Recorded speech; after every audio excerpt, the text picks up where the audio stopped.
ముందుగా నిన్న అంటే ఏప్రిల్ 25వ తేదీన తిరుమలలో స్వామివారిని మొత్తం 61,492 మంది భక్తులు దర్శించుకున్నారు. అందులో స్వామివారికి మొత్తం 27,660 మంది భక్తులు తలనీలాలను సమర్పించారు. నిన్నటి రోజున తిరుమల శ్రీవారి హుండీ యొక్క ఆదాయం అనేది 2,72,00,000 రూపాయలు. ఈరోజు కూడా ఎటువంటి దర్శనం టికెట్లు లేకుండా నేరుగా భక్తులను ఫ్రీ దర్శనానికి అనుమతిస్తున్నారండి. ఇలా టికెట్స్ లేకుండా నేరుగా వెళ్ళే ఫ్రీ దర్శనానికి మొత్తం 8 గంటల సమయం అనేది పడుతోంది. అలాగే తిరుపతిలో ఇచ్చే సర్వ దర్శనం టికెట్లను తీసుకొని దర్శనానికి వెళ్లే భక్తులకు దర్శనానికి 4 గంటల సమయం అనేది పడుతోంది.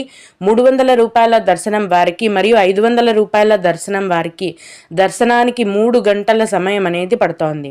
అలాగే ఈరోజు కూడా చిన్నపిల్లల సుపదం ఇన్ఫాంట్ దర్శనం అనేది ఉందండి. ప్రస్తుతం ఇన్ఫాంట్ సుపదం దర్శనానికి 1 గంట